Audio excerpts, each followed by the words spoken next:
Hello, welcome to the Steam Release Podcast. I'm your host, Dewey, and joining me today is, of course, Rody Pie. And joining us once again, it's been a while, Adam Bum slash TopGunBunny. Happy to be back. Yeah, I'm glad to have you back. And this week, we'll just pull up a seat, get your tea ready, and we're going to talk about games, because we got a lot of cool Steam releases out this week, as well as, of course, catch-ups, where we're getting through them. We almost got at least like one big chunk, and then we have a second big chunk, but we're almost done with the July games, so really excited about that. So, without further ado, I guess we can just go on to what have you all been playing? So, Rody. Oh, so I played a couple of things. I went back into Herald, an interactive period drama, and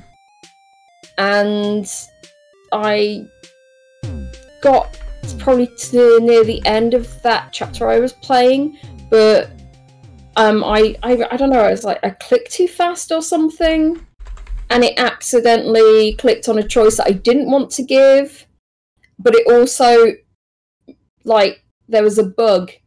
It made it do like a really buggy thing, because there was two overlays of like text instead, and it wouldn't then let me like click on anything, and it was just like, oh crap. And the problem is with that game, you can't like save it anywhere. So I'm gonna have to replay that chapter all over again. Oh no! So that sucks. Oh, hi Chi, hello. So yeah, I played that, and when that happened, I was just like, yeah, I'm gonna give it a bit, let myself cool off, and go back to it another time. So I played Drawn, the Painted Tower on stream. It's only like one of the hidden object games that I've wanted to play on stream, because when I play sort of like these kind of puzzle games, it's like I like seeing them by myself, like working out the puzzles and everything like that. But this was like the very like first hidden object game I'd ever played, so I wanted to like share with people what I really liked about it, and also I wanted to revisit it because it was probably like, I don't know, like over 5 years ago, like 7 years ago or something like that when I picked it up, and it was just I wanted to see, after all the hidden object games that I've played now, how this stands up. And it's really beautiful, really unique than any of the other hidden object games that I've played. But the puzzles are not always intuitive and are super frustrating. and it's like then they don't even do, like, in the puzzle games, they don't even do a hint on what you're supposed to do. You can only just like skip it, and it's like, I don't want to skip the puzzle. I don't want to do the puzzle, but I want to know what I'm supposed to do in the puzzle. So there was like a lot of times that I was just getting frustrated, and yeah. But the story is like really nice, and the backgrounds, and yeah, it's just beautiful artwork. So I finished that, and it took like 4 hours. And then I said to people, so we could, like, for the next stream, we could like play the next episode of it, because there's 3 episodes altogether of it, or we could play something else. And then on the day, I was just like, yeah, I don't want to play the second episode. I booted up the shape-shifting detective, and I've had this on my list for a while, and I've been wanting to stream it for ages. Just never really got into the mood to play it, but yeah, this is just really awesome. we had so much fun with it because it is such an amazing FMV game, and the acting is pretty good. There are a few of the actors from Contradiction that are in it. A few actors from the previous game, Dr. Decker. They're slightly linked together, but not completely. And there's like a completely different like mechanics of the game. With Dr. Decker, you have to sort of like type in like words or sentences to ask people, and hopefully, you know, you'll find the right sentence you're supposed to ask them. But with this, it's just like you ask, they'll give you like, there's dialogue trees, and you know, you've got to. But the problem is when you ask one question, all the other questions disappear. You can't ask those questions, so you can only go like one way of inquiry. And like, you know, like say like a point and click game, once you've asked that line of inquiry, you can just ask them all. Yeah, exactly. So the story is about, there's a woman that's been murdered, and you've been hired to investigate it.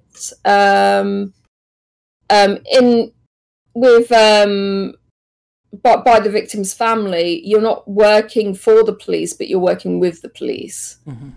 And you have a special power that you can shapeshift into other people. So I'll ask.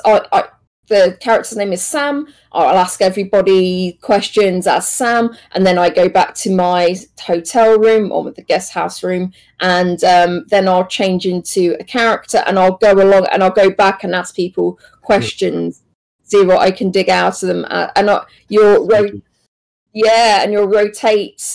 The only, I suppose, what makes it a little bit repetitive is that going through each character again and again through each sort of chapter, So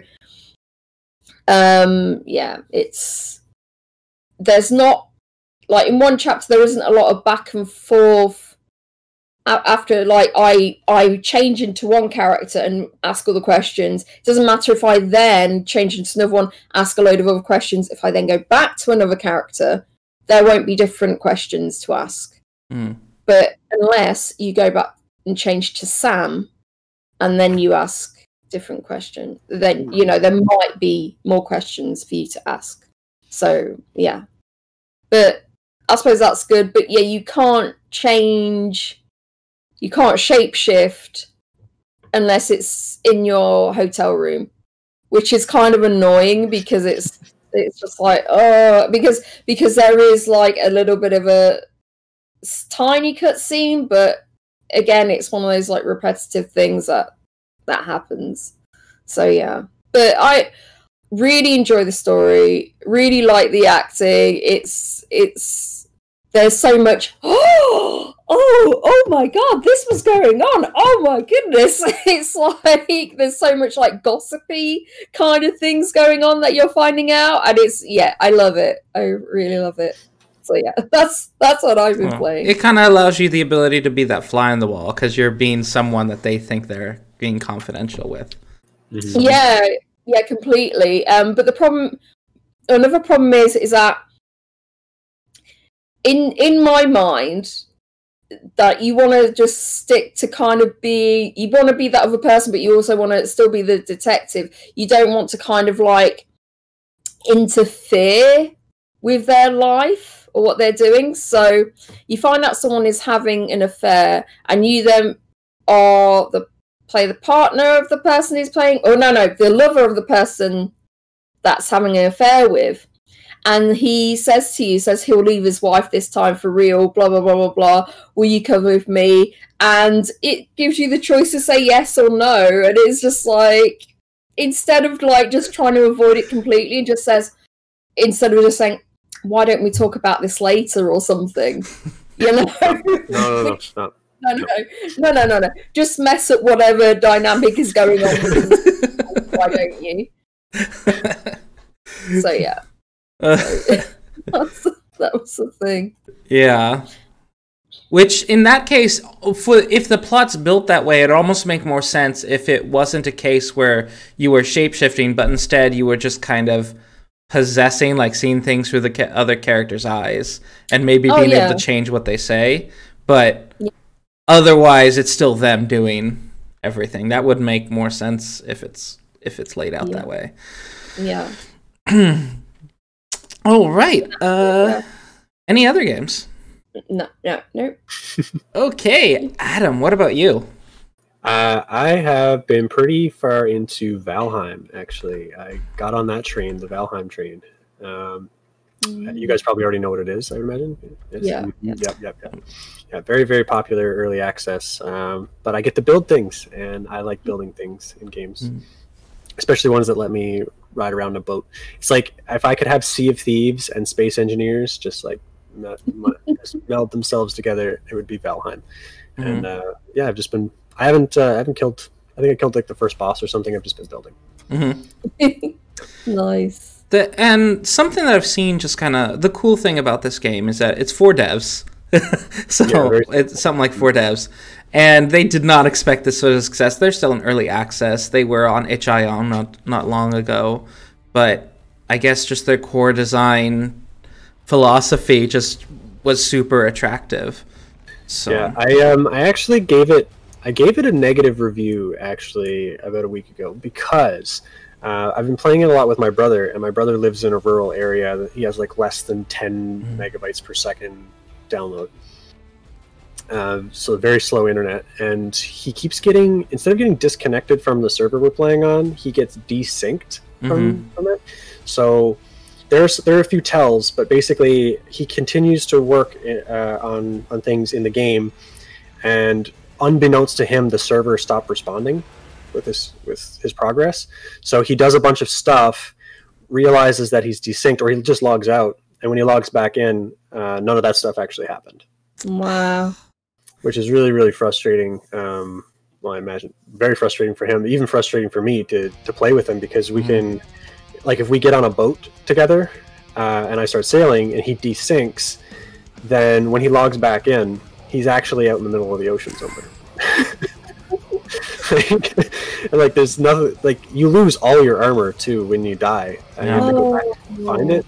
So to go and find out where in the middle of the ocean he was, it's impossible. So multiple times we've had him lose like everything he's had.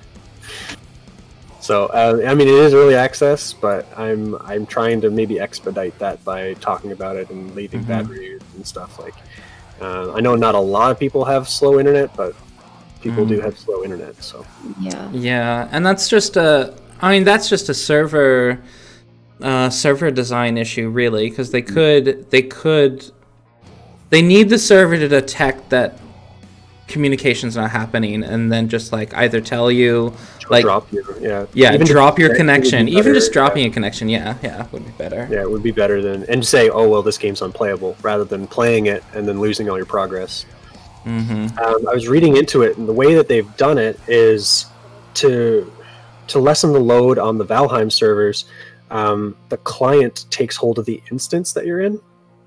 So when you're in an area of the map and a friend comes to you, they're basically running off of your client. So if I go to where my friend is playing and he's got bad internet, I start to lag because he owns the instance. So it's kind of like, it's cool the way that they've set that up, but at the same time, something's missed. I don't know exactly how to fix it, but something's missed, and the server doesn't, like, he keeps playing because he's got the instance, and he's, like, all the items in his inventory stay because it's cloud saved to Steam. So anything that he's got on his person stays, so he can use a bunch of his stuff, log out, log back in, realize he had desynced, and all his stuff is still there. Like, so he duplicates items. Oh no, that's really bad. Yeah, so I mean, it's worked out for him sometimes. He's been like, well, I lost all my armor, but I have twice as much of all the resources I had before, so but definitely unplayable for him when his internet's not doing great. Yeah, that's gonna need to be addressed. It's sort of a thing that, the duplications is just really bad because then people could use like Fiddler to intentionally slow their internet and make that happen. And B, it needs to be fixed. And I do understand like this networking issue. You basically need an employee or two that just develop that. Yeah, they're such a small team. Like, they don't have the resources for that, I don't think, yet. Yeah. But, we tried to download a mod, actually. It was like a map table or something, some sort of mod. And we found that when you're using this mod, when you interact with the map table, it automatically desyncs you. 100%. Like, if you touch the map table, nothing you do from then on happens in this server. So you could just download this mod, essentially, and just duplicate any item you wanted. Because you could just, hit the map table, take the items into your inventory, log out, log back in, and then you'd have everything still in the chest. Yeah. And they do have $80 million now, but but still, it's going to take time for that to get fixed. So yeah, and I think that they're probably going to still want to be rolling out new content sooner than they're fixing issues like that. But. Yeah. Because right now they're in the public consciousness, so they've really got. I love the game, love playing the game, but I left a bad review for it because I was like, it's literally unplayable for some people who have purchased the game. All right. Any other games? No, just the usual. Just the smites to pass some time. The space engineers to hate myself a little bit more. Let me see. So after stream, after the podcast last week, I did play a game called The Night Fisherman. And I'm not gonna give any spoilers because not everyone here has played it, right? No. Sorry. Okay, so I don't want to give any spoilers, but I will say I personally had to give this one not a positive review. I give it a negative review, just because it really irritated me because there's not enough context. It's so short. It's so short. And I understand that it is a very short game. It's like 15 minutes, but even with 15 minutes, I felt like. What's going on? And from what I can understand, it's a reference to a movie, but it's a reference to a movie I've never seen. And then I'm like, your disadvantage. Okay, so I was just annoyed because basically various characters just in the narrative that you provide, just in that package, and that's how I like to view things. It's just within the package that is provided. Within the package that's provided, the motivations and actions of all the different characters don't make sense. Except maybe the villain. I guess the villain makes sense because villain bad, so his motivation, I guess, makes sense. But the other two characters, I'm not sure why they're doing what they're doing. And I just need more context. So yeah, that was The Night Fisherman. It's really short. It's free. Maybe it won't irritate you as much as it did me, but I was just. And then I played through it a few more times to see how much it branched. It doesn't branch that much, just FYI. Oh, okay. There's some different dialogue options that you can get, but it seems to me, for the most part, it all tapers to pretty much the same ending. Well, okay. It's basically you're choosing how many people die, pretty much. but it's still narrow. So, like, there's not a whole lot of agency there. Okay. It's pretty. It's got this kind of like weird aesthetic going on, and I'm kind of interested. I like the format. I think I'm interested if they could do additional games in this sort of format that are perhaps provide more context. But so yeah, that was The Night Fisherman. I was really had high hopes looking at the review, and then I played it and I'm like, yeah. I feel like I want my 15 minutes back. Yeah, it's free. Yeah, you can't get your money back. Yeah, I know. I want my time back. But yeah, that was The Night Fisherman. Besides that, I've just been playing the roguelites I normally play. And I did get my brother Heroes of Hammerwatch, so as his birthday present, because my little brother is a year older now. Yeah, I'm looking forward to play that again. So that is I gave him the gift of playing with me. Well, I did also get him a game that's a single player game that was on his wish list. But I always get him one game that's in his wish list and one game that I've played that I'm like, we should play together. So one gift and one request. Pretty much. All right. With that, that's all we did for as far as playing games. Next up, we have Catchup.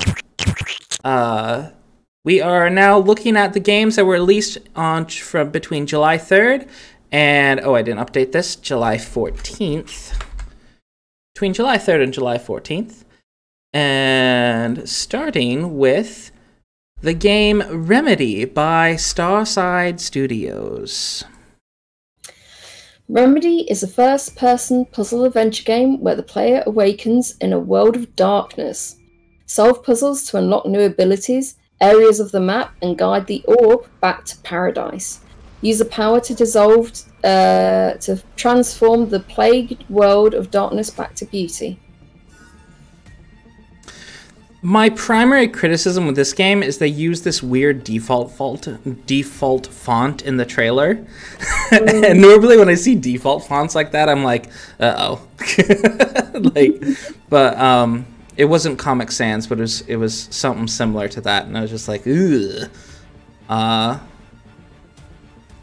But it's got a cool low poly aesthetic. Sometimes this is overdone, but this one doesn't look like it's Unity assets. I think these are... they might be Unity assets, but they look unique enough, and the lighting isn't overdone. Yeah, they got Unity at the end of the trailer there. Oh, okay. So it is Unity, but I don't know if it's like their handmade assets or assets they purchased. I'm not 100% against people purchasing assets. Absolutely not. But when they're assets that I've seen in a dozen other games, it's no bueno. Try to be more creative with how you use purchased assets, sort of thing. Yeah. This game looks quite, it looks quite nice. It's an interesting concept. You've got to change the world back to looking pretty again. I'm not sure how long it is. I've seen like 2 to 5 hours. So yeah, it looks. So I think the price point is okay. Maybe it could be a little bit lower. But yeah, it looks interesting. Yeah, the devs. It looks like The Witness to me. You ever play The Witness? I've seen it, yeah, and I've been to like a lecture about it as well, because the developer was trolling another developer in it. Oh, apparently. The Witness is $45 Canadian, so yeah, 39 USD. That is not a cheap game, but it's very pretty. Yeah. Yeah, so they probably are trying to sort of evoke The Witness, but this is like the lower budget cousin of The Witness. Yeah. Oh. That sounded really mean. Sorry, Starside Studio. I'm not trying to be super mean. I'm really not. But I do have to compliment that it's just like the art style in the game is all kind of uniform. It's just the UI things that I'm not too keen on. Like, let me see. Like this E, this square and E, like that doesn't seem very in-world friendly kind of look. Yeah. Yep. The studio Starside Studios does have an upcoming game in 2021 that's apparently a horror title. I can't pronounce that word. Called Befall. And it looks dark. Like a decent... Yeah, it's dark, but it looks like a decent... Like, the assets look pretty well done. Some of these, like the textures, just look like mud, and they do seem to be using high quality textures for this. So, and the lighting, the lighting doesn't offend me in Befall, so not too much like glare or anything going on there. Yeah. So some people are saying that it is pretty short, like 5 hours or so. Yeah. Yeah, that's another thing with Remedy, with it being $10. Yeah, wait for a sale. Yeah, I'm thinking of all the other games at $10 that I might rather get for Remedy, but you know, sales happen, so check it out. Next up, Monster Logic by Blorp Company. Enter the world of Monster Logic, the monstrous programming game. In this hand-drawn puzzle game, you'll have to use each monster's unique ability to progress through the 40-plus levels and the multiple biomes. This looks really snazzy. Very, very simple, but they've got this sort of they've got a clean layout. And programming games, you know, they intrigue me. I'm never smart enough to do well at them, but they're the very least intriguing to me. I like the way it looks, but the character designs of the monsters I'm not so keen on. I'm not the biggest fan of. I'm not sure why. I think because when they have duplicates of like a particular monster on it, it doesn't look that great. I don't know.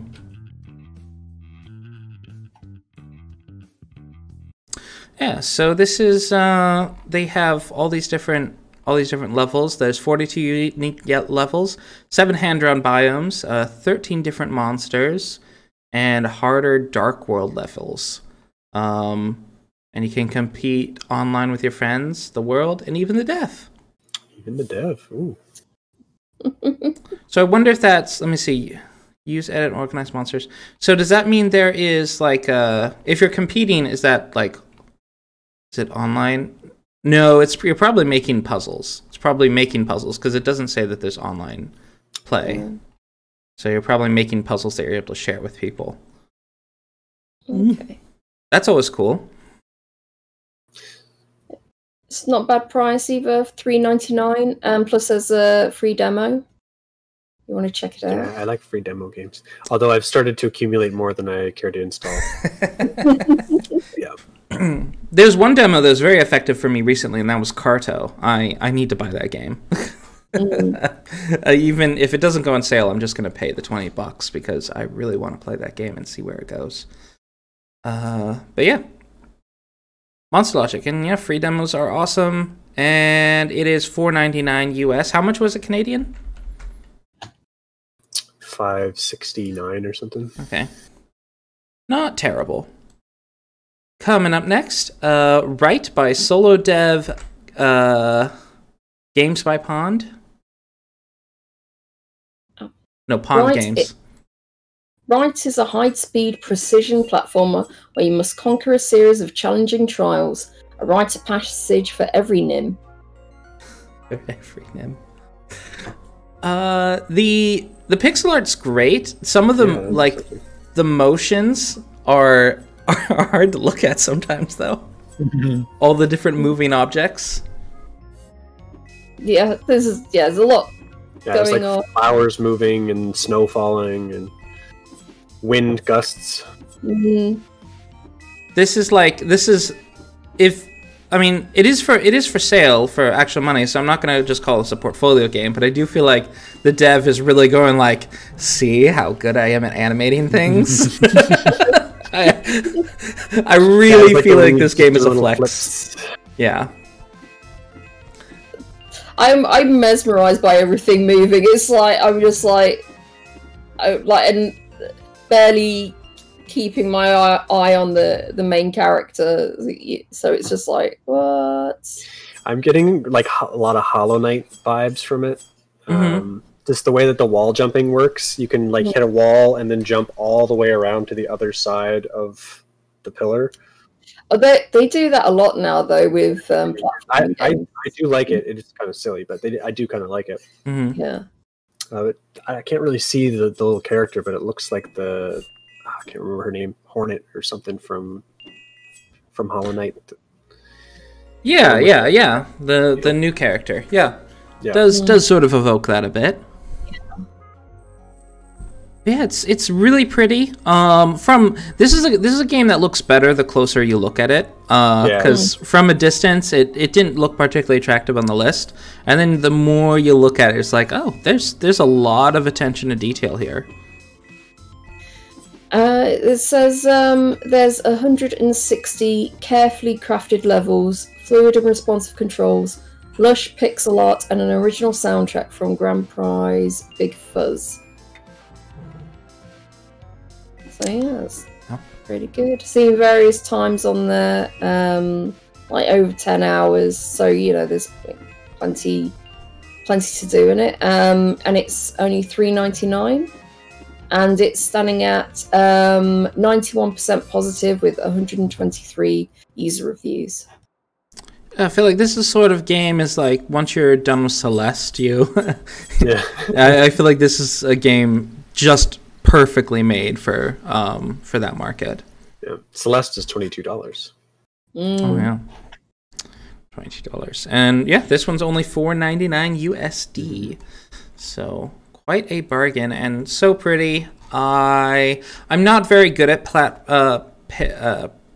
precision platformers, but this one I think just as it's cool aesthetics, I think it's going on my wish list. Mm-hmm. Me too. All right, coming up next is Primal Light. Inhabit Krog, a mysterious blue creature in a red loincloth, as he traverses a labyrinth of ladders, levers, traps, and monsters.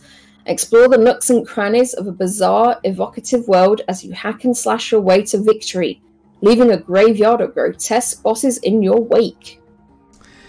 This is very retro aesthetic. It looks like Earthworm Jim to me when he does the slap with the whip. Yeah. This very old aesthetic, still beautiful pixel art though. Like they're not using old aesthetic as an excuse to be ugly. It's very pretty. It's just very old fashioned. Yeah, and of course it's a Metroidvania, which is of course another type of game that I rarely seem to ever finish. But it's just really cool looking. It looked very, very, very difficult because it's the enemies that you come across. They don't look like one-hit enemies. A lot of them it's like take quite a few hits. So yeah, I think this is one of those retro difficult games. So there are 10 levels, and seeing that there's 10 bosses, I assume each of those 10 levels ends with one of the bosses. Yeah, you gradually acquire new acrobatic abilities and there are challenging side paths to uncover hidden collectibles. Yeah, this is great. They say it's jaw-dropping pixel art and hypnotic soundtrack. I wouldn't call the pixel art jaw-dropping. It's very good. And hopefully, let me see. What's the soundtrack? I gotta... the soundtrack isn't bad. It's interesting. So... it looks like it's around about 5 hours. And it's £11.39. And seeing a lot of people say it's okay. It's but it's not like awesome or anything. It's an okay game. Okay. It has the developer has been regularly updating it, which I think is pretty cool. I mean, it's their last update was on February 22nd. And they consider it Primal Light 2.0. So this included a new game plus functionality, and new video options. They enhanced debris particles, added the Turkish language. and of course fixed a couple minor bugs. So, but that's I'm always happy to see that the devs are adding new stuff to keep an old game, because this one launched and it's gotten 120 reviews, so it didn't do terrible. But it's like 90% positive as well. So yeah. So it's good to see. It didn't like sell. It wasn't necessarily a flying off the shelves, but it is cool that the dev is still, dedicating time to it. And I look forward to future projects by Fat Gem. Following Primal Light, the next up is Our Secret Below. An escape room thriller horror about a woman who has been abducted. Uncover your captor's past to find a path to freedom without being caught. But your captor isn't your only worry. Strange things start to happen the more you find. Spooky. Yeah. For escape room games, I feel it does really get enhanced when they put in that extra effort to establish the setting and the scenario. You have a story to it, yeah. Yeah. This is a really creepy one to do. But yeah, this looks really cool. Yeah. And there's a free demo as well, which is great. We love free demos. It looks about me. I'm seeing anything from like 2 to 7 hours. So. I was pretty skeptical on this escape room genre until I actually did an in-person escape room, and then I was still skeptical about how it would be as a computer game, and it really works. I've recently played some other escape game. I'm trying to remember the title, but it's basically a collection of escape room games that I've been playing with friends, and even in this whole like you can't really meet in person to do it. Even during the height of pandemic, it was a pretty good experience. It felt like I was with them, and as we were like fighting over like, no, it goes this way. No, this is the solution. Maybe you just organize them in the order of the rainbow. It's like, that is the stupidest suggestion you've ever made, but let's try it. So, all these sort of random things. Oh my god. That's a sign of a well-designed escape room, is when multiple people can come together, and because they think differently, like each person ends up solving a different puzzle. Because yeah, definitely better with friends. Yeah. This one is only single player, unfortunately, but it would be great if it was multiplayer. Escape rooms are so cool. See, I've tried to get like my friends to do an escape room, like a real life one, but no one's like that interested. So they're not like point and click players like me. So they're really like this kind of puzzles.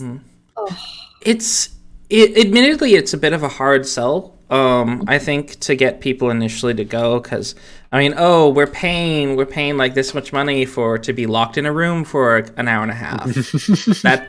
That sounds fun, but we did it as corporate events, and then stuff with friends, and I'm thoroughly convinced that $10, $20 for an hour and a half, it's very much worth it. It's really fun. So, yeah, this is £7.19, and it's standing at positive, with 35 user reviews at 88%. I feel like this would be a good streaming game, and it might. It definitely has horror elements, but it might be not horror enough for me to try playing someday. So I'll tentatively put it on my wish list.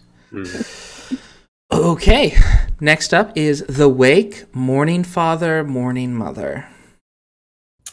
The Wake is a record of past wounds opened at a 3-day funeral. The journal is encoded with a simple substitution cipher that the player must break in order to reveal the writer's psyche and discover the contradictions that define him. I'm not sure what that means as far as like what the game is, though. Yeah, what is the game? Yeah, very positive, whatever it is. The game is just a code breaker game. So you've been given this thing, and you've got to try and I suppose open it or decode it. You're probably like reading a journal or something, and you've got to try and given a cipher, and you've got to try and decode it. Ooh. Okay, this is actually kind of neat.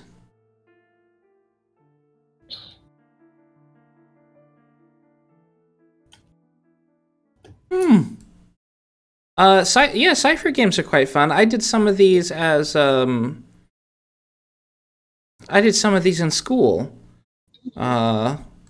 which was yeah, it's a cool way to kind of teach like language patterns and just logic and this could be really fun for folks who want to spend time with a pen and paper, like figuring out which matches up to what.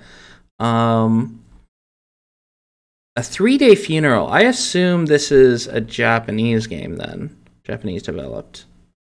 That's my guess. Could be, yeah. It might be Korean. Yeah, it might be Korean. Yeah, it's available in Japanese, Chinese, and Korean, and it is reviewed by IGN Japan and This Is Game, which is a Korean one. So, interesting. Somi. Let's look at Somi about. It looks like Somi is a solo dev, and I don't have enough information about them. I'm gonna have to look more up about this person. But they have a bunch of games. They also made Legal Dungeon, Replica, Retsnom, and Rabbit Hole 3D. It's like a lot of their games are very text-based kind of games. Mm-hmm. So yeah, it's that always like I find that fascinating when that people do like text-based games because we're in such a visual. Can be like medium now, and it's like, oh, okay, done a text-based game. Oh, okay. The way you make text games really succeed nowadays is you add the sort of graphical element. So what he did here was he gives it a really pleasing UI to work with, and that was very smart to kind of just so you don't feel like you're just because those old text games where it's just walls of text. And this one seems really neat, going through cipher. But yeah, this is $3.99, and it has 108 user reviews, and it's done out very positive with 87% positive reviews. That's $4.99 US and $5.69. It is actually. Aha! I know the conversions. Okay, next up, Elli by BandanaKid Games. A whimsical, handcrafted single-player adventure. Discover a delightful world inhabited by the playful and usually helpful Mandragora. Collect gems and hidden coins and exchange them for a variety of robes, staffs, and hats. Simple pick-up and play controls suitable for kids and big kids.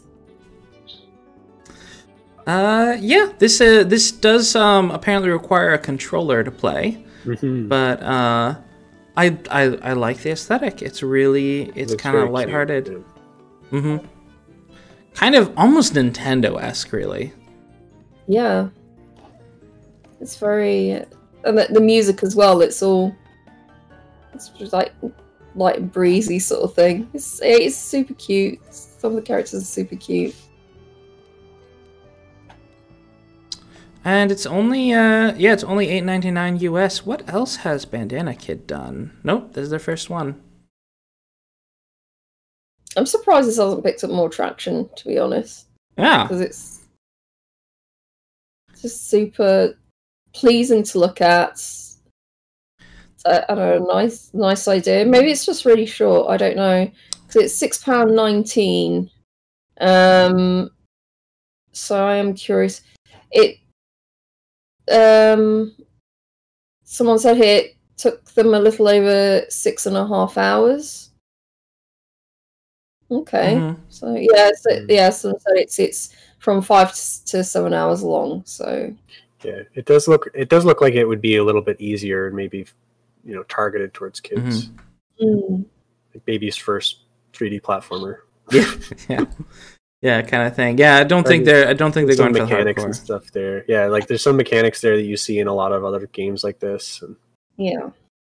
Yeah, maybe people would prefer the spinning fire X's.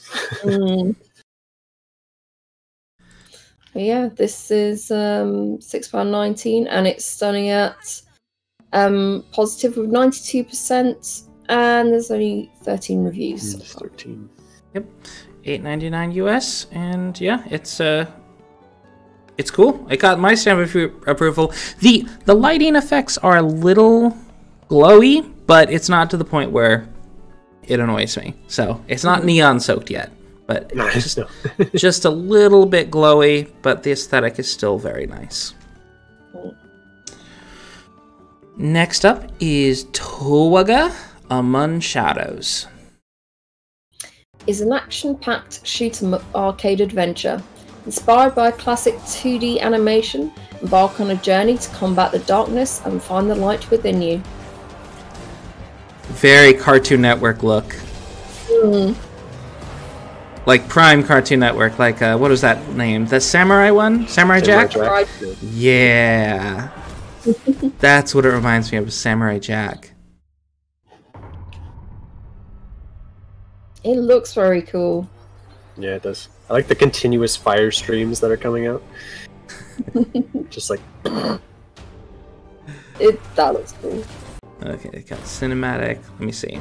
More gameplay. There we go. Yeah. How interesting. This looks really fun.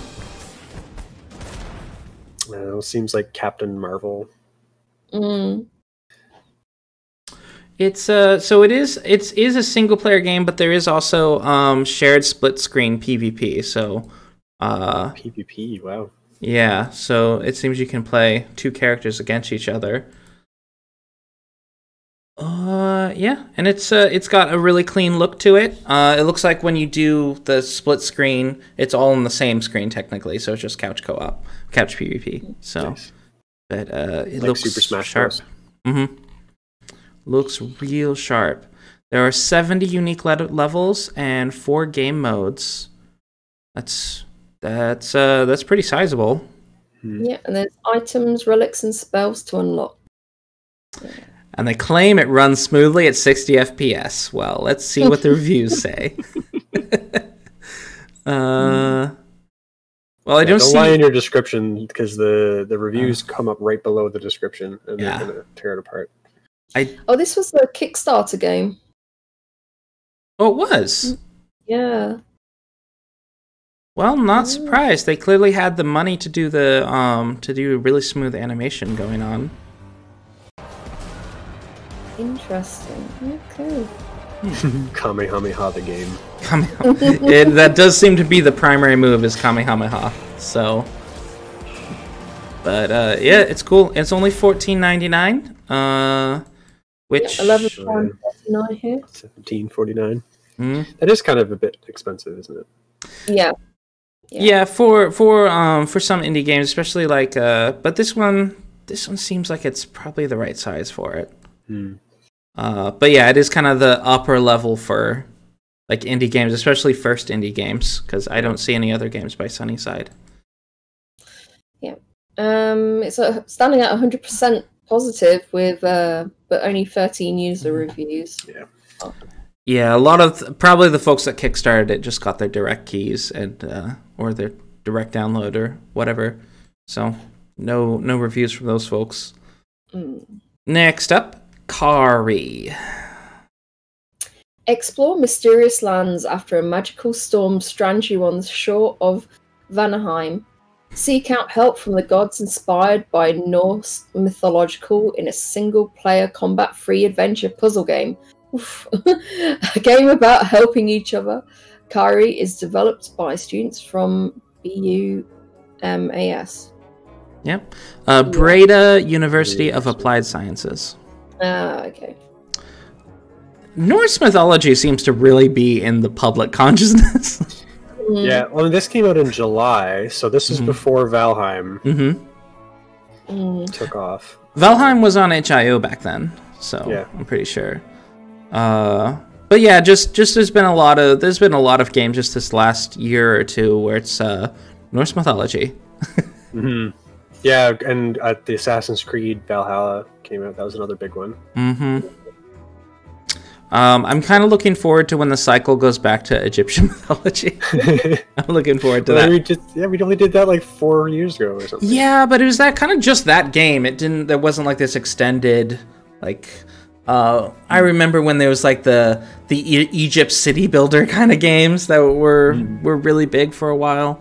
I'm quite interested in this because it's supposed to be like combat-free adventure game. So I'm very curious about that and how you make something like this interesting, because if you take out combat, you've got to fill it with something else. Puzzles. Yeah, but I'm curious what it's going to be like. I quite like the environment art. This does not look like a student game as far as aesthetically. This looks like a studio made this. So real kudos to the students there. And the UI is fantastic. I think this is the Quest UI right here. So you have like wash ashore. That's really good. Quest information. It's just really sleek, and I like that it's transparent but still very readable. So it keeps your eyes on the world. Yeah, I like that it gives you a circle there around your character. And you can still see your character while you're in the menu.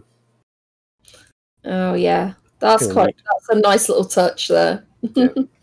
I'm gonna have to play this game. It's free, so I'm gonna have to play it. It just looks really good. And it's standing at 78% positive with 85 user reviews, so it's mostly positive. I'm wondering because I'm trying to find like a negative review. There's apparently one of the positive reviews mentions that there's a glitch at one point in the game that made it difficult. Basically, had to glitch the game even worse in order to get past it. So there was a glitch at that point. But yeah, I'm looking. I can't tell how long this game is because the hours are so different for different players. There's like an hour or under an hour to 10 hours. Yeah. And it's just like, what is it? Is it just the puzzles? Like, people having trouble with the puzzles or at different paces? I don't know. I have no idea. But it is free, so I'm not going to complain. There's a couple negative reviews that played for an hour that were just, I guess they're just frustrated with how quickly you lose energy. So Breda University of Applied Sciences has made a ton of games, actually. I feel like we've not featured some of them. And they have some games that came out in 2021. So yeah, if you want a library of free games, just look up Breda University of Applied Sciences on Steam, and there's 20 some odd games there to check out. Oh, cool. Okie doke. But yeah, Kari by Team Unmanageable. Finally, we are up to our release list. There were no releases until Wednesday this week, so they're just no one put out. At least there weren't any like real quality games that I saw on Monday and Tuesday. But starting on Wednesday, we have Beach Buggy Racing 2. That catch-up list though was really pretty high quality. That was a good catch-up list. It was a good catch-up list. Yeah. Beach Buggy Racing 2 Island Adventure is a mayhem-filled kart racer with an emphasis on split-screen fun and game rule customization. Customize and save your own zany race rules for epic contests with up to 8 local players. So I played the Beach Buggy Racing, the original game, on Xbox. I I hate the character designs of this game, but the first game is really, really good. It's quite enjoyable, especially in just playing single player. They have all these sort of missions, and there's this really long campaign to play through that's just really satisfying. One thing that really surprised me, though, is I thought this was kind of like a larger studio. No, it's six devs. Yeah, 6 devs. And they just have made a ton of different racing games. That is their niche. Yeah, it looks great. Looks really fun. I see what you mean about the characters in the car. yeah, I don't like the characters, but you don't really see the characters much when you're doing the race. Oh, something about like the noseless character design just bothers me so much. It's like, no, give them a nose. It's like, how can they smell? How can they smell? They leave their nose when they're driving. But yeah, I've not played Beach Buggy Racing 2, but having played number 1, I am glad to see that number 2 is on Steam.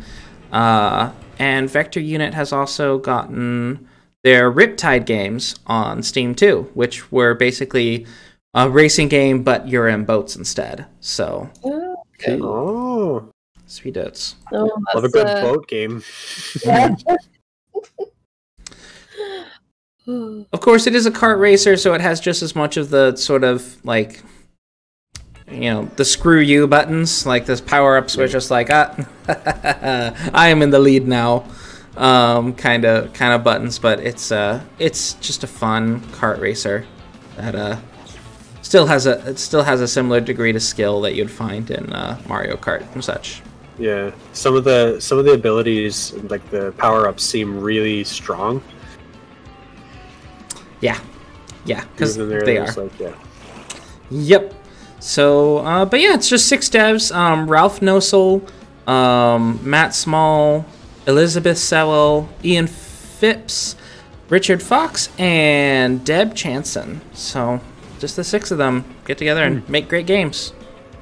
This is currently standing at very positive, with 95% positive, with 169 user reviews. And it's 10% off right now at £13.94. Yep. $17.99, which is a price that does make sense for the studio, because on Xbox their games usually sell for about 20 something. So it's $20.51 Canadian, 10% off. No. So that is Beach Buggy by Vector Unit. Next up, Out of Sight by solo dev Ninja Duck Games. Unwind while you play at your own pace, exploring vibrant microcosms in your search for hand-placed hidden objects set to a chill lo-fi soundtrack. This sounds like a good day, a good time. Yeah. Yes. This is up my alley for sure, yeah. I like how there's a sort of genre of panorama games, but each one of them seems to have a slightly different twist. And this one's just an object finder game. It's so nice. Because a lot of the object finding games now, there's sort of that black and white hand drawn aesthetic lately, like a lot of copycats. Yeah, and it's just like a lot of copycats, and so this is like quite nice. It's quite nice to see something like this. Yeah, vibrant 3D, and the fact you can change your vantage, and it seems you can also zoom in and out. That's really cool. Yeah, it's like an I Spy book, but you can actually go in the room and look around. Yeah, it's really nice. Gorgeous vibrant colours, a very chill lo-fi soundtrack, randomised object locations for each playthrough. Great to relax for half an hour and beat your latest high score. An unobtrusive score system for some light competition between friends. Full controller support and the ability to play with just a keyboard or just a mouse. Please don't hesitate to contact me if you have feedback, questions, or issues with the game. I'll do my best to give you a speedy response and provide support if needed. Also, I'd love to know if you enjoyed the game. Nice. That's nice. That's a nice sentiment. So he said a half hour. Then I assume that's half-hour sessions, like per puzzle sort of thing, because I'm seeing reviews that have significantly more time than that on there. He did say that the objects are randomized places, so I suppose like it has that replayability. But I'm curious now. Oh, I was curious before, but I'm curious. It's like how from start to finish how long it takes to beat. There are 20 levels though. Okay, 20 levels. That's not bad. And if it's a randomized set of objects that you have to find each time you do it, that gives you a decent amount to do, especially as you get more familiar with it. See how fast you can find them all. Okay, I can see how that would work. Yeah. Sorry, it's £4.79. And it's starting at 88% positive with 25 user reviews. This dev previously made a VR game called Keep Watching, which has a killer clown. So I will not be playing that. Okay. But yeah, so that was this previous game. So this is quite a departure from like dark horror game to like serene, vibrant colors. The power of therapy, kids. Yeah, power of therapy. Yes. And the dev is located in Cheltenham, UK. So over by Wales. Next up, Space Gladiators. Ever dreamt of being a space potato? Now's your chance. Space Gladiators is a 2D hand-drawn rogue-lite platformer following a bunch of captives fighting their way out of a planet prison. Defeat hordes of aliens in the gladiatorial arenas and earn your freedom. Okay, this is legitimately Hollow Knight. Yeah. Yeah, it's very much seems to be inspired by that, yeah. But with a different theme. So with the roguelike elements definitely interest me, although I've not played very many 2D. So top-down 2D. This is horizontal 2D. I've not played many horizontal 2D roguelites yet, though apparently a lot of the oldest ones were that. So I've not played much of that kind. I do like the aesthetic. It's kind of goofy. It's really cartoony, and this is all made by one dev, Thomas Gevreau. I hope I'm not butchering your name. Gevreau? I don't know. Similar games to the ones I've played. Hollow Knight. Yeah. Just right there, Hollow Knight. Even the animations for like the sword hitting people and being able to attack down, and it's very much. Yeah. And like all the guys in the background with the black pupilless eyes. Like Tight controls, hundreds of handcrafted rooms, 50 plus enemies and 10 bosses to beat. 300 plus items, including pets, weapons, trinkets, 8 unique characters that fit different playstyles. That's a lot more extensive than I expected for a solo dev. That's a the roguelikes are hard, and with all that item design, etc., that's insane. That is a fully fleshed roguelike right there. Yeah. Thomas Gevreau has also developed other games like Lost Potato, which has his trademark aesthetic, I suppose. But this one's a top-down. Well, there's a top-down roguelike, more like Binding of Isaac sort of thing. Yeah. He looks like an egg. I'm not gonna lie. He does look like an egg. Yep. This potato looks like an egg, Thomas. Yeah, it does. He looks like an egg. But you don't just have to play as an egg. You can also play as what looks like a bedroll. So there's different little things you can play as, which is quite funny. So Space Gladiators. It is $10.49, but it's on sale, 30% off right now. Yep, 30% off at £9.09, and it's currently standing at 97% positive with 94 user reviews. That is pretty impressive. It's pretty cool. Next up, going down the more experimental path is Blind Drive. Did you ever drive blindfolded? Now's your chance. An audio-based black comedy arcade action game. Take on angry drivers, mobsters, dolphins, and your crazy grandmother all without seeing a thing. Can you do it? So yeah, apparently you're supposed to figure out where you're going just by the noises, which is, this is probably going to involve a lot of successes and failures kind of thing. Trial and error, that's the phrase I'm looking for. Sometimes I just can't English, and today's one of those days.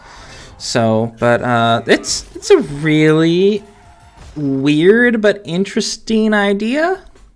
I think I saw this at EGX Res.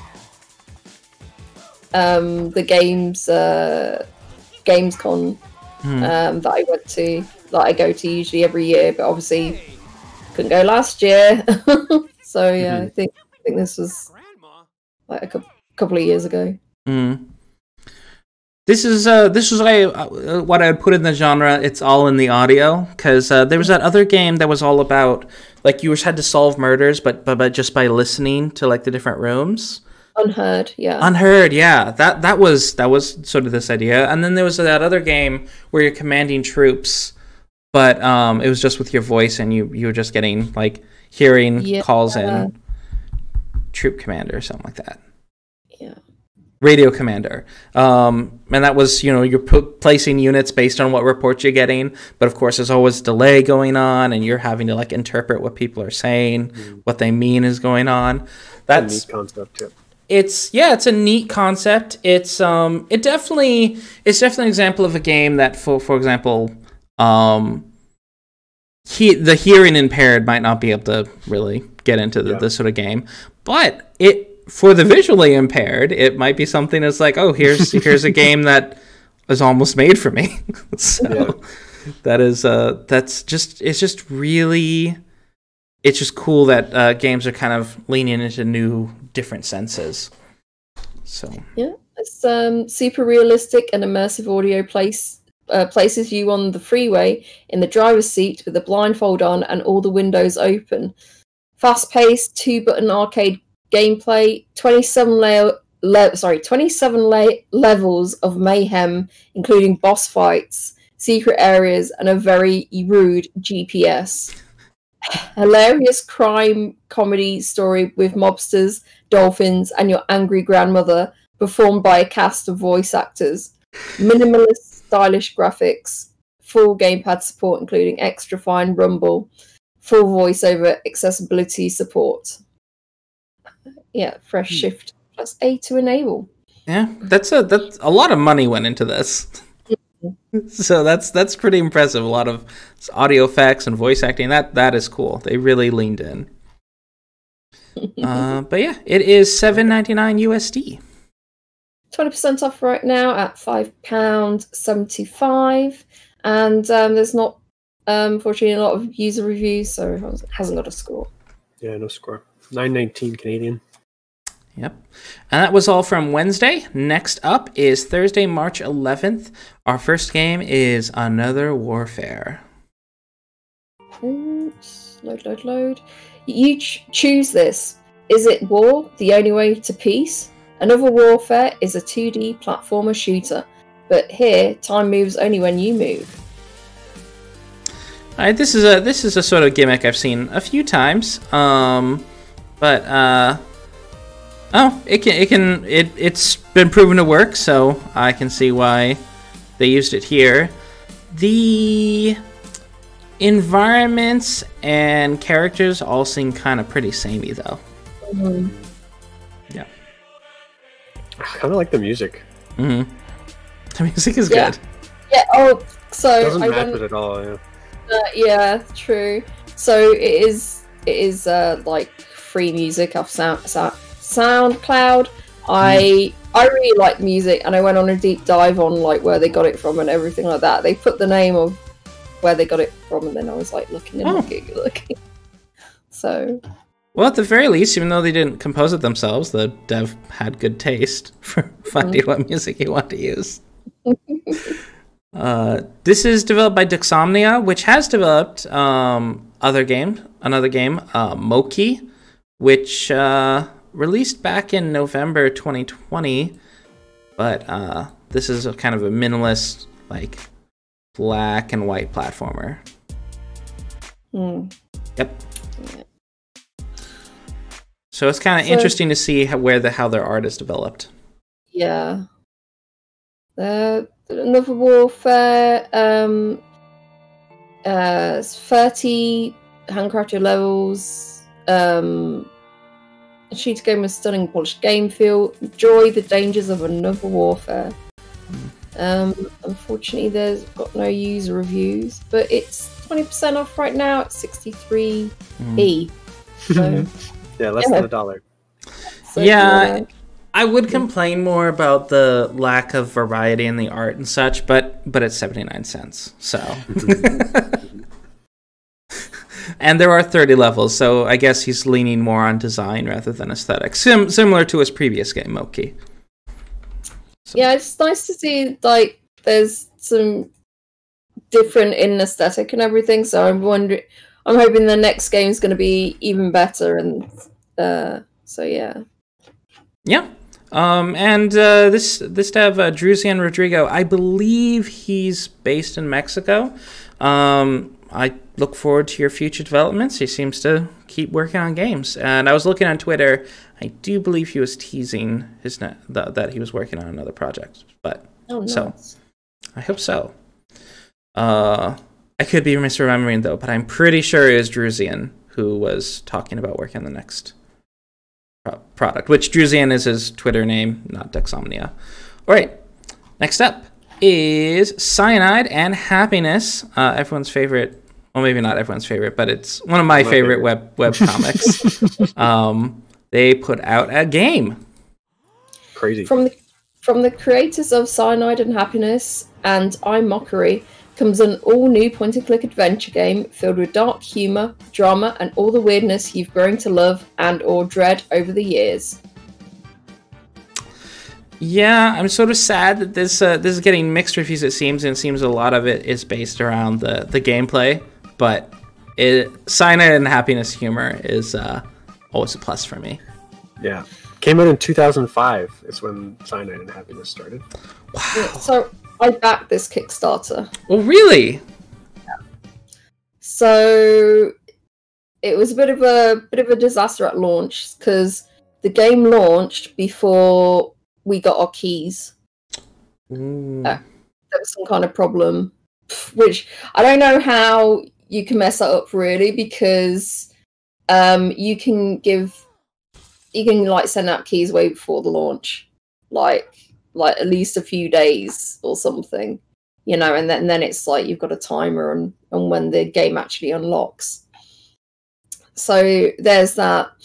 Two, it's the main problem is it's that people are complaining about is incredibly short. Mm-hmm. It's like 3 hours. 2-3 hours, I'm seeing, yep. And they didn't say, and they didn't put at first that it was part 1 of 3. So it's like, that's quite a hefty price tag for 3 hours of gameplay in which they haven't said, oh, by the way, this is part 1 of 3. So, yeah. And they'll probably charge the same amount for the next 2. Yeah. Yeah, that's not great. But hopefully when all 3 parts do come out, I probably will pick this up. Just because I do love Cyanide. Yeah, I do like Cyanide and Happiness. I really did. I really did like it. Like back in the late 2000s, I was a big fan of it for sure. Yeah. Also, I think a lot of the people were saying that played it that a lot of what you like about Cyanide and happiness that's not for that that's gone in there yet, because you're too busy like they're kind of exploring like what's supposed to be happening. So, and just like introducing you to characters and everything like that. So yeah, that's again, it's another problem as well. It's just kind of half baked right now. It's not finished. Yeah, completely. Disappointed. Yeah, there's not a lot of good reviews here. No, that is unfortunate. Yeah, it's 10% off now at £13.94, and it's at 60% right now with 388 user reviews. So it's standing at mixed. Yeah, right, we put this up next to any other game that we've looked at today. Yeah. Yeah, I think all of the games have gotten better reviews so far. Yeah. Yep. This has been a particularly good day. Yeah, particularly good. Games, though. Like, whatever came out this week, and just the random first week of July was fantastic, apparently. Yeah, just really good week. Oh, sorry, Cyanide and Happiness. You got a lot of competition. Yep. For the first game from Friday, March 12th, is The Dark Side of the Moon, which... oh, crap, there's so many games called The Dark Side of the Moon. I think this is the right one. Tayanna Studios. Yeah, Tayanna Studios. There we go. It's the FMV game. Yeah. When his two young children vanish mysteriously throughout the night, it's up to single dad Dean Hamilton to do what any good dad would do: go to the end of the universe and bring them back home in this thrilling FMV interactive movie. I wondered, the summary sounds kind of weird. Vanish mysteriously throughout the night. So they only disappeared during the nighttime, and then they're back in the... I don't know what that means. But, that might be a poorly written description. But, I do like the acting and the film... The film work that's done here, though. Oh, see, I'm not sure. Not sure? No, so yeah, so the bits where it's more candid, like with the it looks like it's on a phone, those bits are fine. But when it's like, proper filming, the acting is a bit, especially the main character, just his dialogue is a bit not that great. Oh yeah. Also, the person he's working with, but there's like this. So the detective in this, he is also a detective in the game I'm playing, the shape-shifting detective. Oh, really? And he was in contradiction as a detective as well. So he's typecast. Amazing. He's amazing. Working his way up to being an actual detective. But he's in contradiction. He was like totally hamming it up, and then the shape-shifting detective, he's toned it down a bit more. I don't. For this, he looks like so maybe he's toned it down for this as well. I don't know. Oh, you're definitely going for like scenes where he's like acting kind of creepy or weird in this one. So I'm looking forward to that. That seems cool. It's cool that they've got these like perennial FMV actors now. I'm curious.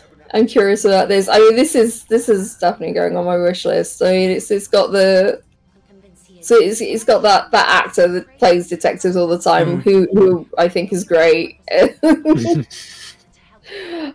main character, I'm not sure. Not so sure about his acting, but yeah, this crying on the phone scenes seem to be so bad.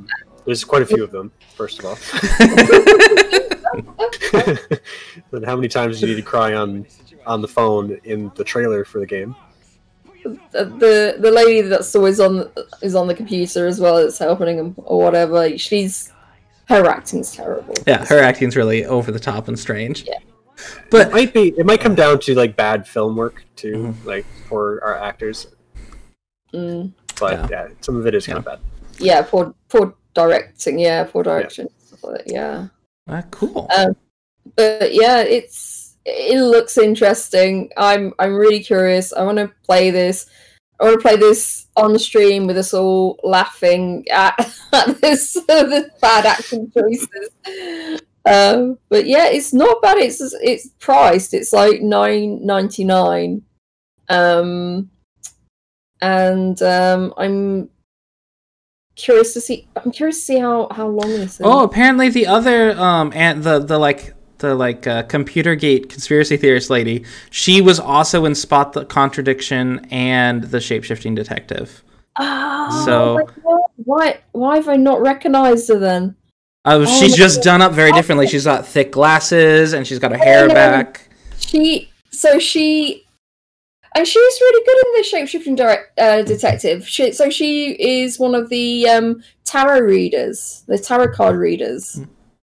So she went from tarot card reader to kind of mildly cringy conspiracy theorist. Directing, I don't know. Yeah, because she was really good. But I think overall it's still going to be a fun experience, and they've got apparently a bunch of like puzzles and stuff going on too. So okay, really pretty setting that they're filming it in. Yeah, it's like a nice country village. Right, so that is The Dark Side of the Moon by Tayanna Studios, and it is $13.99 USD. Yeah, unfortunately it's only 60 days of review, so there's no score so far. Next up, Lost Dream. It's loading up. Load. Okay. Discover the world from the eyes of a fox. Explore the unknown and rescue your captured... that's rescue your captured. Captured. It says explore lengths a fox would go to rescue his friends. Oh, okay. I'm sure there's more room for text. Yeah.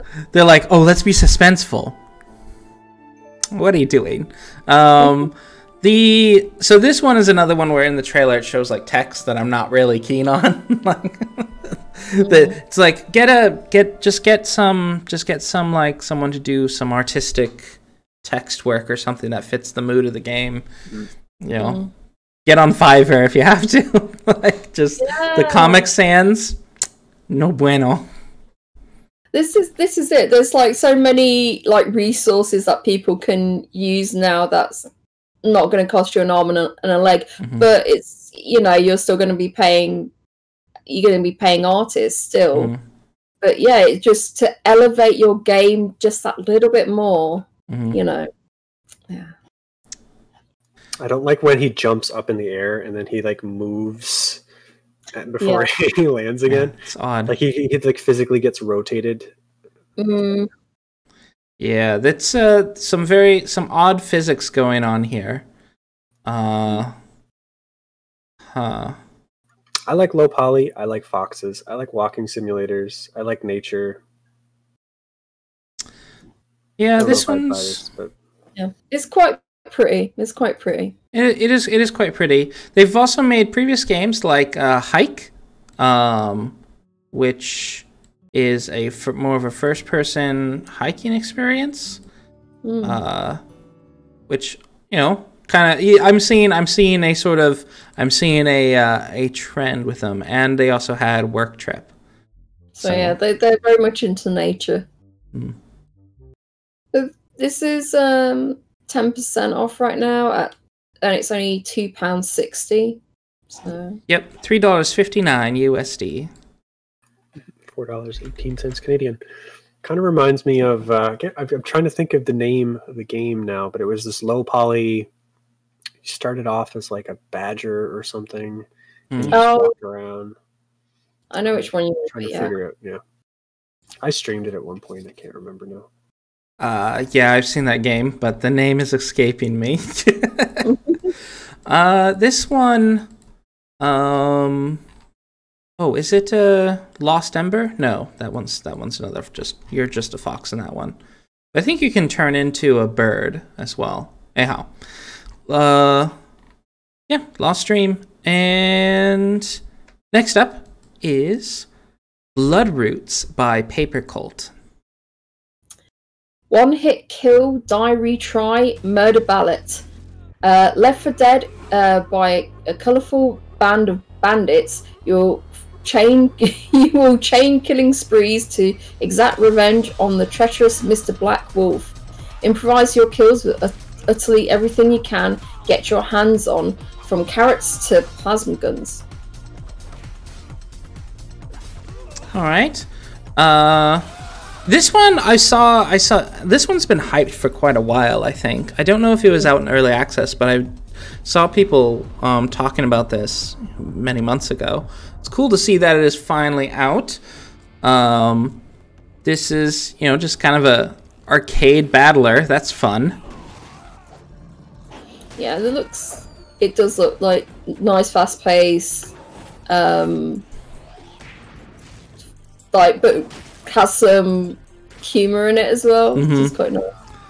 Yeah, because basically anything is your weapon. So anything from a carrot to a flamingo to a scythe, and they all seem to have different mechanics and animations. So lots of work went into this, clearly.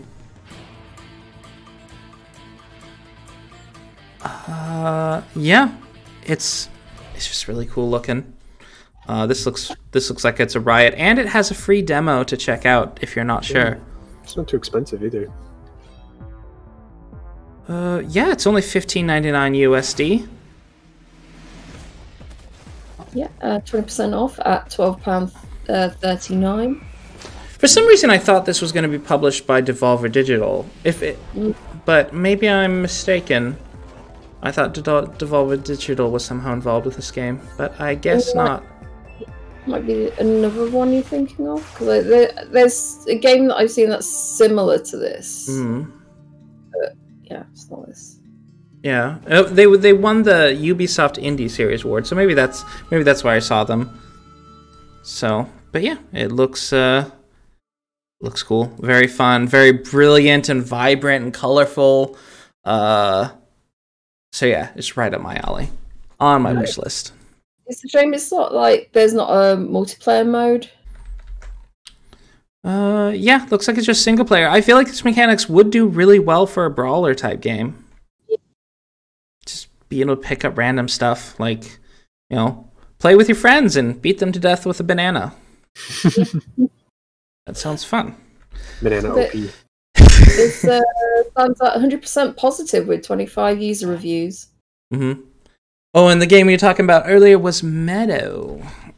Let's see. Yep, I've seen this one. Oh, wow, that's right. This one had the really crazy aesthetic. Yeah, I liked Meadow. I played it for, I don't know how many hours here, but it's several hours. It was kind of fun because you would walk around and you would choose a server when you started. There was a North American server, and a UK server, and an Asian server, I think. And you just pick one, and you'd walk around and you'd see other people playing. There was no single player mode. And the only way to communicate with them was the in-game emojis, basically. And you would just wander around until you found relics that required a certain number of people to unlock. So whenever you saw other animals moving in a pack, you would follow them in a pack as well to try and get the relics unlocked.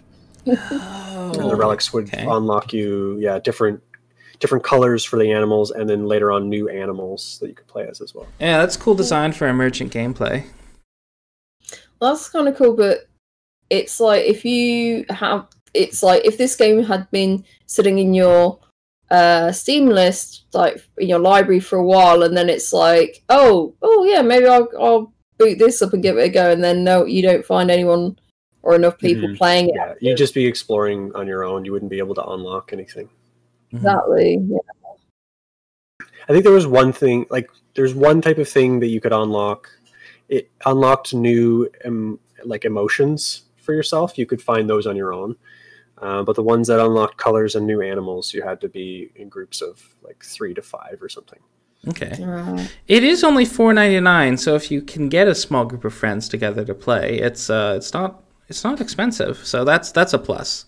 It was smart doing that and keeping it kind of cheap. It was fun. It was really chill. It was when I started like trying to get out of some of the more hardcore like shooter games and like violent games, and I was just trying to play some chill stuff. I had a few hours fun with it. Oh, and they have been regularly updating it. Just this March, they added the elephant calf statues and 3 new achievements. Nice. Okay. So they treat it basically as an MMO. They're continually putting out new content. So maybe not at a pace where you can play it as a main MMO, but you know, where if you're gone for a couple of years, you can come back and go like, oh, there's some new stuff to do. So that is cool. So what you got for us next? Our final game for the week is Where Shadows Slumber. A moody puzzle game where shadows can change the environment around you. This has a really creative look to it. Yeah, at first when you look at it, it's like, okay, but then you keep looking at it and it's like, oh, this gets interesting. Yeah. This looks fascinating, actually. I'm really tripped out by it. Just how this sort of thing is supposed to work. Huh. This I mean, it didn't when I first looked at it with the kind of first impressions kind of thing, I was like, oh, this looks like it's got decent art, whatever. But then you actually sit down and really look at it, you're like, oh, what's going on here? This is really cool. Yeah, I like the shadow mechanic. It looks really, really cool. Smooth animation. It looks like it's got kind of a eerie, interesting things going on in the story. Very visually based. But yeah, 8 different worlds, each with their own personality and secrets. A riveting story unfolds as you play, taking you on a journey to the end of Obi's life. Wait, Obi? Is that the main character? Yeah, you will guide Obi, so the old man. So you're basically playing through the end of his life. Oh, that's really somber. How interesting. This might be a gem. And it's only $2.99, so $3. Yep. Yeah. It's it's £2.09. Yep. Really interesting because it does look like, maybe at first it looks like your bog standard kind of puzzle game, and then it does all this crazy stuff, and it's like, what's going on? How does this how do the mechanics work in this? And it looks like it's about 3 to 4 hours in length, so pretty respectable. Yeah. All right, this is on my wish list. I need to know what this game is. Yeah. I'm too curious.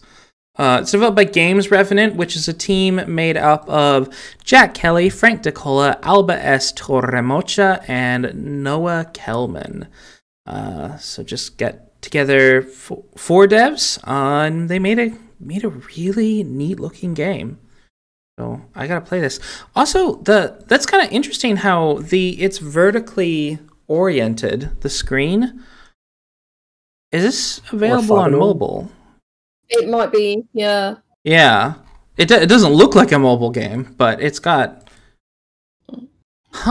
Interesting. Okay. I need to check this game out. I wish there was a demo, but it's only $2.99, so I'll pick it up sooner rather than later. That is cool. All right. That's our release list. Yay! That is our release list, and it's going to be really hard to pick. But the next question is, of course, what was the very best, the best of the week? So just looking at them, 1 sec. Okay, so for me, I'm going to pick. Okay. I'm going to pick one from the catch-up list and one from the this week's release list. So I think the first one is going to be, is it the Kari. Kari. Yeah, Kari. Yeah, it's like non-violent adventure game. Yeah, that one really stood out, especially being a student game, and it just looks so very professional. Yeah. Yeah, I really like that. And yeah, it just looks like very well done. Looks very interesting. Looks quite fun as well. So yeah, it's something that a world that I'd want to explore in as well. So yeah, I really like the environment. There really are great games in the Catchup, but I think it's interesting that the prettiest game, in my opinion, is one that's a free student game. So this week's release list, I put added 3 things to my wish list, but so I put like Where the Shadow Slumbers. I put that on there.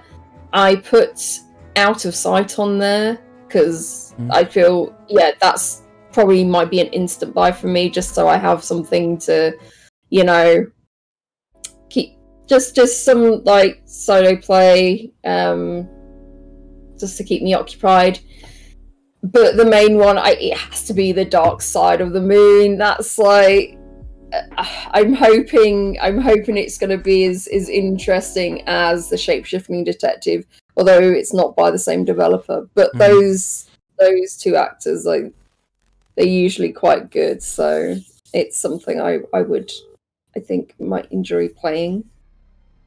But we'll see. I put 7 on my list. I don't know if I'd ever buy any of them, but yeah, it was a really good list this week for sure. I especially the Catchup list. Yeah, I've got Remedy and RITE, but I think Out of Sight would be probably one of my favorites there for today. Out of Sight. That was like the spin the camera around I Spy. I think I could have some fun with that. I didn't add it because it was free. Kari is definitely something I'm going to try out as well. Yeah. And and Blind Drive, and Towaga, and Elli. I think I might remove Elli now that I'm looking at it, but yeah. I have a lot of other fun 3D platforming games that I haven't played. Rather than spend the $10 on this one, it did seem like it was a little bit on the easier side. It did seem like it was intended for kids as well, but yeah. All right, that's good. With me, I think. Let me see. Is it RITE or Remedy? I'm trying to remember which one's which. RITE was like the Celeste one, and Remedy was more like the I'm thinking RITE. So from the Catchup list, I'm pretty sure it's RITE. Kari is really close, but yeah, I think it's RITE. Just the fact that it's solo developed, it looks really tight as far as platforming, and the dev just seems to have gone all out on making sure there's not a single non-animated sprite in like everything is in motion. Everything moves. Yeah, everything moves except the wind moves. Yeah, except the blocks. Like that's the only thing that doesn't move. Yeah, that's just going above and beyond what's normally expected in a pixel art game. So, really curious. And from the release list, it was really hard to pick because every time I like going through the list, I was like, oh, okay, maybe it'll be Out of Sight. That's pretty cool. And it's like, oh no. Then there was Was it Lost? No, it wasn't Lost Dream. Then there was Bloodroots, and I'm like, oh, Bloodroots looks really cool. But then it kind of ended up with Where Shadows Slumber. I'm really curious about this game. It's got this mood that's just really captivating to me, and I want to check it out. So, yeah, Where Shadows Slumber is my game of the week from the release list. Woo! So, and of course, those of us hanging out with us, let us know what your game of the week was this week, And of course, to everyone on YouTube, thank you for watching us. Please like and subscribe. And we'll hope that next week we will find more games that are going to be just as captivating. Next week's got a lot to live up to. And next week's does have a lot to get up to. I'm worried next week's going to be kind of boring. So, because this was an unusually good week. So, and alrighty. So, yeah.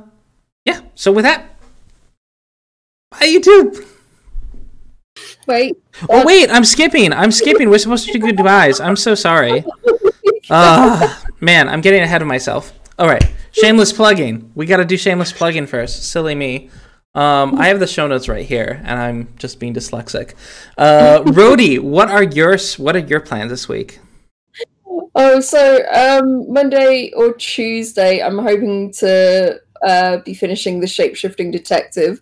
So if you want to watch some kind of gossipy detecting going on, like come join me on my channel, twitch.tv/RhodeyPie.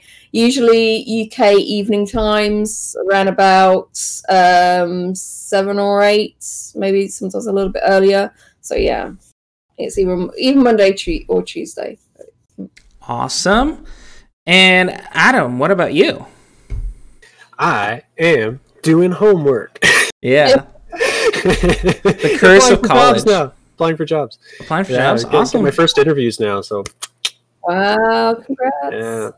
Yeah. Maybe I'll be in digital marketing very soon. Very, very soon. Mm-hmm. Fingers crossed. It's good to get that figured out before you graduate, so. Yeah. I'm going to be playing Valheim. I'm pretty addicted to it right now just because I like the structural integrity of building buildings. Like, Space Engineers is fun, building spaceships and stuff, but you can put blocks wherever you want. And with Valheim, it actually falls apart if you build them too high or too wide or whatever. So yeah, it's having fun. Let me say, there's a lot of people that are saying about Valheim, like, if Valheim's Terraria, where's our Stellaris? Yeah. Like, because they want basically, okay, we want a clone of Valheim, but it's sci-fi. But it's hilarious, yeah. It's Elite Dangerous, and Elite Dangerous is phenomenal. But I really want a VR headset if I'm going to keep playing it. Mm-hmm. I bought a joystick, and I played for a little bit, and I was like, I kind of want the VR. Mm-hmm. Mm-hmm. Really immerse yourself. Yeah, really, it's like so close to being that immersive that you're just like, I could do this for real life forever. Alrighty. And of course, me. I will be back next week we'll have more games to talk about and a new co-host, which I'm gonna have to confirm, but we're gonna have a new co-host next week. Guest host. I'm looking forward to it. So, and we have it's just going to be next Sunday at 3 p.m. though, because daylight savings time weirdness between the US and the UK is going to be ongoing. So, yeah, I also need to confirm with the guest host that's okay to be an hour later. But yeah, going to do that, and of course, eat my lunch. So, with that, now the actual proper ending. Farewell, YouTube. Farewell. Please don't forget to check our curator page. Absolutely. Check out the curator page, and I had the link here somewhere. Here it is. Boom. Yeah. Auf Wiedersehen. Goodbye. Goodbye. And cut.